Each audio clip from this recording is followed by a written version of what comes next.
வந்து ஏற்கனவே போன வீடியோவில் சொல்லியிருப்பேன். இந்த எறும்புவோட பார்ட் 1ல் சொல்லியிருப்பேன்.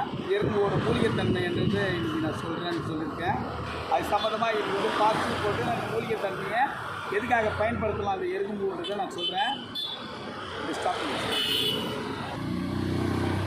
இந்த மூலிகைத்தன்மை பற்றி நான் சொல்கிறேன்னு சொல்லிட்டு போன வீடியோவில் சொன்னேன் இல்லைங்களா? இப்போ நான் இன்றைக்கி அதை பார்ட் 2 நான் போடுறேன். சாதாரண இந்த பால் வடியும் இந்த எருகஞ்செடி வந்து பார்த்தீங்கன்னா எல்லாருக்கும் தெரியும், பயம்தான் தெரியும். இதை பார்த்தா விஷம் சொல்லி அன்றைக்கி சொன்ன மாதிரி விஷ செடியாகவே எல்லாரும் கண் பார்வைக்கப்பட்டது. இதோட மகத்துவம் என்னன்னு சொன்னால், இந்த செடியோட அம்சமே பார்த்தீங்கன்னா தேவ விருட்சம்னு சொல்லலாம். இது தேவர்கள்லாம் வழிபடக்கூடிய ஒரு தேவ விருட்சம். தேவர்களுக்கே பல விஷக்கடிகளையும் விஷ முறிவுகளையும் ஏற்படுத்தக்கூடிய தன்மை வாய்ந்தது தான் இந்த எருகஞ்செடி. எருகஞ்செடியை பார்த்தீங்கன்னா தேவ விருட்ச மரம்னு சொல்லுவாங்க. கோவிலெல்லாம் பார்த்தீங்கன்னா பெரிய பெரிய மரம் இருக்கும், அதுதான் விருட்ச மரம்னு சொல்லுவாங்க. எது விருட்சம்னு சொன்னால் அது வந்து வாழ வைக்கக்கூடிய தன்மை வாய்ந்த குணம் உண்டு அப்படின்னு சொல்கிறது தான் விருட்சம்னு சொல்கிறது. அப்போது அப்பேற்பட்ட அந்த விருட்சக மூலிகைன்னா தேவ விருட்சம் அப்படின்னு சொல்கிறது இது ஒரு செடி. இந்த செடியோட மகத்துவம் பார்த்தீங்கன்னா முதல்ல ஒன்று சொல்கிறேன். எல்லாருக்குமே பார்த்தீங்கன்னா காலில் ஆணிக்கால் மாதிரி ஆணிக்கால் குத்தி வீக்கம் வந்து காலில் வந்து பார்த்தீங்கன்னா ஆணி மாதிரி வந்து வீக்கம் வந்து அடி பாதத்தில் சொல்கிறேன். அது மாதிரி ஆணிக்கால் வந்தவங்களுக்காக இருக்கட்டும், இந்த மாதிரி வீக்கமாக இருக்கட்டும், ஏன்னா கல் குத்துறது முள் குத்துறது இந்த மாதிரி எதாவது இருக்கட்டும். சில பாத வலியே இயற்கையாகவே பாத வலி கூட குத்தும் அடியில் உள்ளங்காலில். அந்த மாதிரி உள்ளங்காலில் வலி ஏற்பட்டிருந்தால் நம்ம பார்த்திங்கன்னா ஒரு பானை ஓடு, ஆக்சுவலி அந்த காலத்தில் அதை பண்படுத்தணும். பானை ஓடு சட்டி அந்த மாதிரி ஏதாவது வந்து மண் சட்டி அந்த மாதிரி வந்து சுத்த சட்டியில் நெருப்பில் வச்சு சூடு வச்சு அந்த சூட்டு மேலே இந்த 4-5 இலையை திரும்ப போட்டு அப்படியே கால் ஒத்தனம் கொடுத்தோம்னா மாற்றி மாற்றி 2 காலையும் வந்து பார்த்திங்கன்னா எப்பேற்பட்ட வலியாக இருந்தாலும் எப்பேற்பட்ட வீக்கமாக இருந்தாலும் சரியாயிடும்.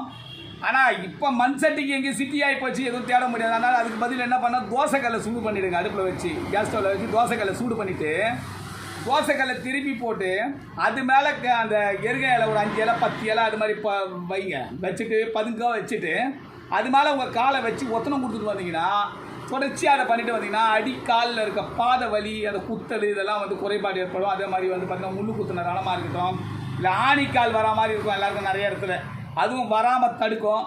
இது ஒரு வகையில் அது வைத்தியமாக இருக்கும். ரெண்டாவது பார்த்தீங்கன்னா பாம்பு, இந்த விஷம் சொல்கிறது எங்கேயும் சும்மா சாப்பிட முடியாது. ஆனால் ஒருத்த பாம்பு கடித்து மரண ஸ்டேஜுக்கு போயிடுவான். உயிர் போகுது நமக்கு தெரிஞ்சிடும். விஷம் ஏறி போச்சு, நல்ல பாம்பு கடிச்சு விஷம் உள்ள பாம்பு ஏதாவது கடிச்சு விஷம் ஏறிடுச்சு அப்படின்னு தெரிஞ்சிடும். இங்கேருந்து ஹாஸ்பிட்டலுக்கு பார்த்து ஒரு கிராமத்துலேருந்து ஹாஸ்பிட்டலுக்கு பார்த்து 3 கிலோமீட்டர் 4 கிலோமீட்டர் நம்ம போக வேண்டியதாகிடும். அந்த மாதிரி போக வேண்டிய கண்டிஷன் இருக்கும்போது முதல் வைத்தியமாக இதை பார்த்தீங்கன்னா ஒரு 2 இலையை பிச்சு முதல்ல மென்று தின்னணும். இல்லைன்னா இடித்து பிசங்கி சாதம் மாதிரி அதை நம்ம கொடுத்துடணும். அப்படி கொடுத்தோம்னா உடனே பாம்பு கடியோட விஷம் வந்து முறிவு ஏற்பட்டுடும். அப்படி நம்ம வந்து பண்ண முடியல அப்படின்னு சொல்லும்போது இதை வந்து அரைச்சி தேனில் கண்டாவது கொடுக்கணும். ஏதாவது ஒரு வகையில் இதை வந்து கொடுத்து முதல்ல இது பண்ணோம்னா விஷக்கடி முதல்ல விஷம் முறிவு ஏற்படும்.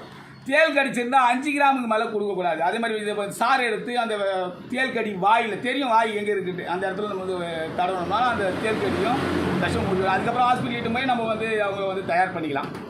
இன்னொரு அற்புதமான ஒரு மூலிகை சொல்கிறேன் பாருங்கள். இது ரெண்டும் இப்படி பண்ண பாம்பு கடியாக இருக்கட்டும் விஷக்கடியாக இருக்கட்டும், அந்த தேவ விருட்சமான இந்த மூலிகைக்கு உண்டியான தன்மை சாதாரண காட்டுகள்லேயே ரோட்டு ஓரத்துலேயே வறண்ட பூமியாக இருந்தாலும் வளரக்கூடியது. அன்றைக்கி ஏற்கனவே சொல்லியிருக்கேன் போன வீடியோவில்.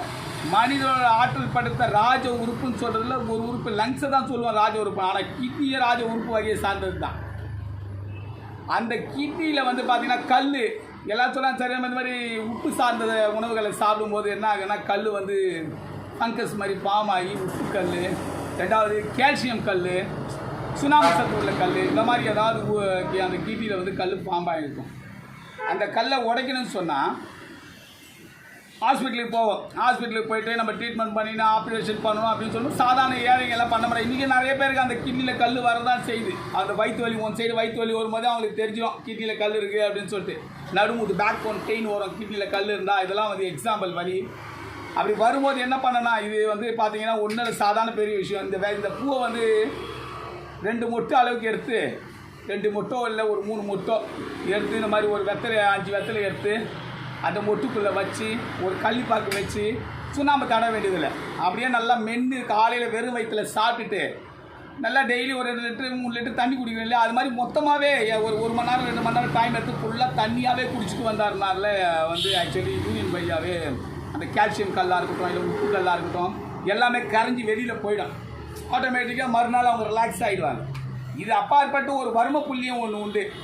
இந்த கிட்னியில் இருக்க கல்லை வந்து எப்படி வர்மம் மூலயமா நம்ம அதை தூண்டுதல் பண்ணி வர்மத்து மூலியமாகவே அந்த கல்லை உடைக்கவும் முடியும். அந்த வர்ம புள்ளி எதுன்றதை நான் இன்னொரு நாளைக்கு நான் சொல்கிறேன். அந்த கிட்னியில் சப்போஸ் இதெல்லாம் பண்ண முடியலன்னு சொன்னால் அந்த வர்ம புள்ளி ஒரு 3 நாள் நம்ம தூண்டுதல் பண்ணோம்னா அந்த கல்லானது மெல்ட் ஆகி யூரின் வழியாகவோ வெளியே வந்துடும் கரைஞ்சி. அதை நான் வந்து தெரியப்படுத்துகிறேன். ரொம்ப நேரம் நம்ம வீடியோ சொல்கிறதுனால உங்களால் எல்லாருமே மேலே தள்ளி விட்ருங்க. மூலிகை தன்மையை பற்றி சொல்கிறதுனால கொஞ்சம் நேரம் டைம் எடுக்க தான் செய்யும். அதை நீங்கள் வந்து எல்லோரும் ஆழ்ந்து யோசித்து டைம் கிடைக்கும் போது பாருங்கள். பார்த்தீங்கன்னா தான் அவங்க வந்து இந்த மூலிகை தன்மையை பற்றி இது நிறைய வரலாறு நிறைய இருக்குது.